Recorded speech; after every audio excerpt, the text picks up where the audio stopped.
We'll eventually get there. We're not quite there just yet. That's going to be our high temperature today, and that'll be some relief, especially after this morning's lows. Some of us saw our coldest temperatures yet of this cold snap. Looking at our low temperatures from this morning, Park Rapids and Bemidji both got down to 33 below.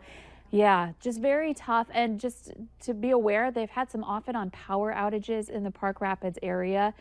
So if you know somebody out there, hopefully they're staying warm in that region here as that power is still getting restored in that area. In fact, we heard from somebody just a few minutes ago. I got a photo. I wasn't able to bring it into my computer system here, but they took a picture of their car thermometer. It was 39 below inside or outside from their car. Yes, just frigid here again across the valley. 19 below in Fargo was our low, and 23 below at the moment in Grand Forks for our lowest temperature. That's just 1 degree off of our record low for this date.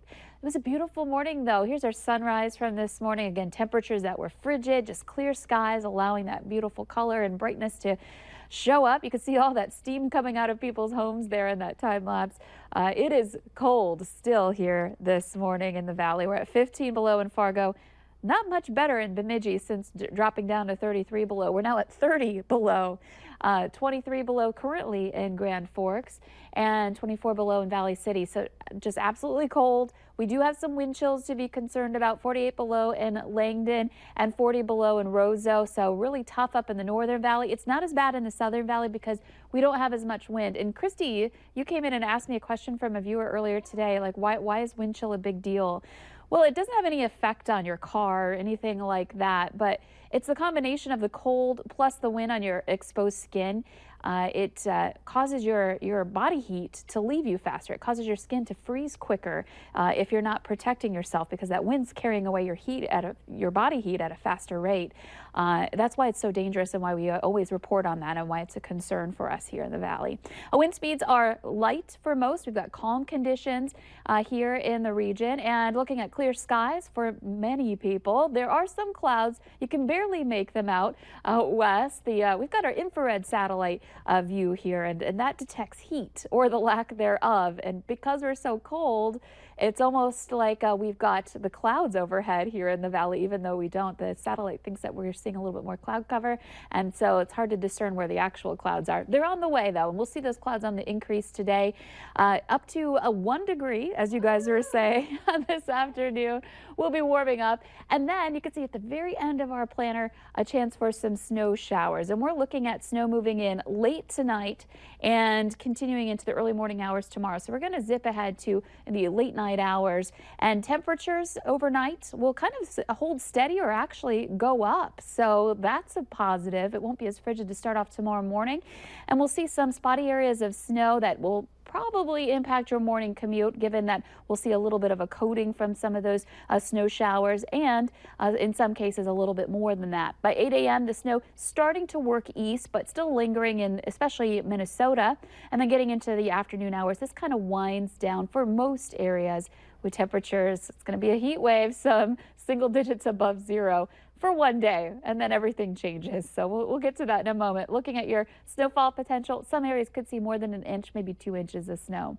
Your photo today, a little bird trying to keep warm on that branch there. This is a northern shrike. I don't know much about birds, but that's what we were told. Cute little guy in the Cormer area. Thank you, Rick, for sharing that cute photo.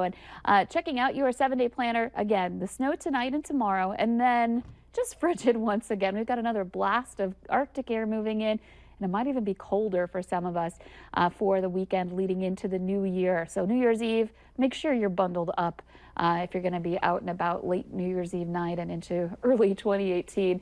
And it's still going to be cold into next week, just kind of talking ahead into past the holiday. But gradually, right now, models are indicating that we'll get back to kind of more average kind of conditions into later in January. Maybe that first full week of January, we'll start to see that. So there's some relief in sight. It's just way in the distance at this point. So it looks like I'll need my footy pajamas for months to come. Yes, and for your Snuggies. Yes. Wear your Snuggies. Whatever you can do to stay warm. You can see why, though, people say we have the most extreme weather, because if our actual temperatures are minus 30, and then sometimes in the summertime we're 100 or almost plus. above 100, so huge difference. We're all over the place. It keeps things interesting, I like to say. It's unexpected. Thanks, Lisa. Well, it is Wednesday, so that means we have some cute animals to show you. Pet is Tummy. He's an explorer, loves to get into cupboards, check out every little nook and cranny that you have in your house. Very sweet guy. He does need to maybe, you know, lose a few pounds. So if that's your New Year's goal, maybe you guys could do it together. Yes. Also, we have Casey, who has been waiting for a little while to find a perfect home. Now, Casey loves people and kids, not a huge fan of other cats and dogs, so she's looking for a home where she can be the one and only pet in your life. She's ready to give you lots of love and affection and, you know, also cuddle up on these cold days with you, especially on the couch under your Snuggie. Yes, it's like a great companion for that. So if you do want more information on either of them or, of course, all the other animals that they have up for adoption, you can go look at them on their website, homewardonline.org, or you can always stop by their shelter, which is in North Fargo. Oh, and we do also have our Fargo Forest Buffalo Wild Wings 4-pack giveaway. It's continuing. So congratulations to Tori Hull of Battle Lake. You'll receive one 4-pack, which includes the reserved seat tickets to a Fargo Forest home game with 4 vouchers, each good for 1 small fountain soda, and 4 vouchers, each good for 1 small popcorn. Also, you get 1 voucher for free shareable at Buffalo Wild Wings with a purchase. And if you'd like to register, you can head to valleynewslive.com or ndtoday.tv. Those games are always so much fun. They are fun. We've been to them, and guess what? We have. We're going to be out there again this Saturday night. Yep. There's going to be a game in town, and Valley News Live is once again going to be handing out 500 of those bells. Oh, I love those bells. I know sometimes the parents are like, nope, we're not coming to that game. But then again, they are really fun, especially once you get everyone kind of all together and cheering on the force, and they're ringing their bells. So, again, we only have 500, though, that we're going to be giving out, and that's going to be this Saturday. And, of course, we're going to have some people out there, too, that you can come and say hi. I think I'm going to have to come out there. Yeah, I think so. Because it's super fun to go to the games. And you always have so much spirit. I went to a game with her, and it was just so much. I like to cheer them on. Well, I think one of the good things is, too, is that once you've done, like I've done so many stories with them, and the players change around a lot because this is obviously in between their high school career and their college career, you know. So it's, you do have them switch around, but you get to know so many of the people, and so then you get to kind of know some of the players, know some of the people behind the scenes, so it just makes you want to cheer them on harder. Summertime, we'll cheer for the Red Hawks. Yep. Of course, we're cheering on the Bison because they're, of course going to be playing coming up in January. Very soon. Woohoo! So that's an exciting thing to look forward to. Did you see this video yet? Over the weekend, there was a couple in New York, and they are giving Falling in Love a whole new meaning. This has gone viral. I don't know if I've seen this. On the internet. So it's a marriage proposal at Center Rink in Rockefeller Center. Caught on camera, of course. You have to have a camera there if you're going to do it out in public here. So they had the whole ring to themselves. He popped to the question. She said yes, puts the ring on. And here's where things get a little bit slippy, I'll say. She leans in for another kiss and then loses her balance. Oh no, in front of all those people too that were watching. But you can hear them cheering in the background. They're obviously cheering them on. Oh, and someone's coming to help too. And she was okay at least. That's the good news. That's an engagement you would not forget. No. That's so sweet. I think that's so cute. I love it too when the guys obviously went to some extent to plan it out. How did you get proposed to, since she's getting married in May? Oh, well, actually it was a surprise kind of getaway weekend. My fiance brought me to the spot where we first kissed. We went to school at Central Michigan University, kind of in the middle of the state. I know something Michiganders do. We use our hand as a map. So it's right in the middle of the state. That's where we went to school. It was under this pretty gazebo by a garden, and just took me on the trip. And did you know it was coming? Did you like hope it was coming? Oh, I hoped it was coming. Yes. And kind of months before I was kind of hinting like, hey, still don't have a ring on this finger. So I was kind of poking him. Tick, tick, tick. And then when he said we're going on the trip, I was like, okay, if it doesn't happen, like, I might be kind of sad. I'm not going to lie. That's hard when people, and it's hard too, because before Jaron and I got engaged, we were doing a trip to Chicago. So part of my brain was like, oh, we're going on a trip to Chicago. I wonder if it's going to happen here. But then he said something at the beginning of the trip that made me be like, okay, it's not happening. I can, and I kind of also kind of relaxed, because I was like, that way I'm not just like, yes, exactly. That's what I was doing. And I was like, what am I going to wear? Like, I have to look nice. So how did he end up doing it though? He did it on air here at Valley News Live. I'll show you the video. Yeah, I need to watch this video. So it happened on this show, actually, North Dakota Today. Yeah. I had no idea. And I know I'm going down memory lane, but it was just, I just started bawling my eyes out because he's not one to be on camera. People know about him. He doesn't always like to have his face out there.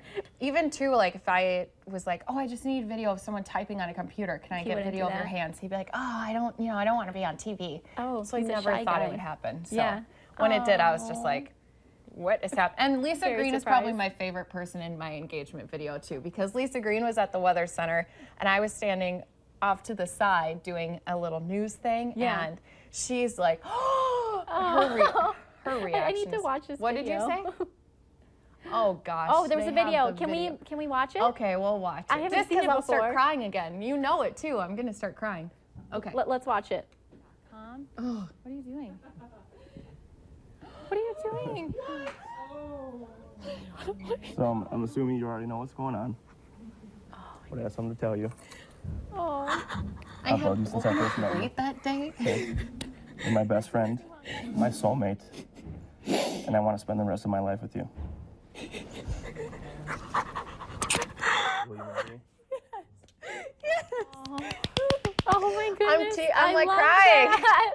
Oh, Oh, that it is was- a great engagement. I woke up. Oh yeah, that makes me want to cry just watching that. I woke up so late that day, so my hair was in a ponytail, which I mean, you guys see it every day. I'm not in a ponytail ever. That's not common. And so for I you. was just like, I can't believe you did it on a day when I woke up late and didn't look my best. And he was like, that's the day it was meant to be. Yeah, maybe a Okay. little warning beforehand. But, you know, speaking of touching moments, get ready to shed some tears about this cute Christmas story we have. Joseph Naylor met the most perfect puppy in the world at a Florida animal shelter. There was one puppy he bonded with so much that that someone else wanted to adopt him. But he was told multiple times that the applications have already been submitted. But little did he know that his siblings had chipped in for the adoption fee and were going to give the puppy, which Joseph named Waylon, as a Christmas gift. Oh, isn't that just adorable?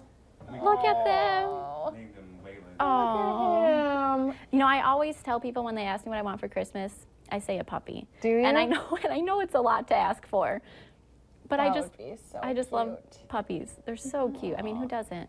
You guys want a dog then? Yeah. Oh, Do you guys have too. one? We don't have one, but we want one. But it doesn't make sense right now to have Yeah. one. But they're so cute. But that's why I love like borrowing other people's pets, because yes. then too, Yep. if they start to eat something, I'm like, here's your Yep. animal back. Exactly. And whenever anyone's like, want a dog sit, I'm like, yes, like I'll be there in Yes. 2 minutes. I And will dog stay, sit. I'll stay all weekend. We dog sitted for an old photographer who used to work here, and their dog was super cute. It was a pug, and my husband was like, you better not let it sleep in your bed, like, you know, and stuff like that. And I did. I just was like, it's mine for the weekend. I'm gonna let it sleep in my Well, bed. of I'm gonna let course. it, you know, walk around the house everywhere with me. It was just. Keep it on the couch in your snuggie, like we keep I even brought it talking to. about. I even brought it to work here because I had something I needed to get done. So I was like, I'm gonna bring Irie with me. I'm just Yeah. gonna bring the dog everywhere. And it's a pug, so it's a little dog, so you can bring Yeah. him anywhere with you. We had a dog in the newsroom earlier this morning because their dog. And I missed it? One of our producers, her dog was sick this morning, so she had to bring her with her to work. But it was so cute. It was just like all of a sudden I walked in and sitting on her desk was this little pup, and I was like, Oh, that's a nice surprise coming into work. best day Yeah. ever. I wish there was always dogs just hanging out in the newsroom. I do too. Here's something else I wish I had. Now, every season, it's a designated trendy beverage. For the winter, the must-have sip drink is red wine hot chocolate, which sounds weird. It So I'm does. gonna have to make it. It sounds very interesting. How do you Here's make it? the guidelines and the recipes. So you make chocolate milk, melt the chocolate chips in the milk first. Okay. Number 2, pour the red wine in. Number 3, pour it in your mug. Top it with whipped cream. It's actually that easy, but I just keep picturing, I'm like, I like wine. I like hot chocolate. I just don't know how well together I don't they know. go. I can't imagine them mixing well. You know, I'll just pour some wine in a mug warm- and drink that. I know there's like warm room temperature red wine, but Yeah. I can't imagine warm wine. That's the other part that I trip up on. And then you'd It have to seems pick like a weird. sweet red wine. I might have to try it. If someone at home tries it, make sure you take a picture of let it. us know how it is. Put it on our Facebook page and tell us how it goes. Hot chocolate with Red wine mixed together in a mug.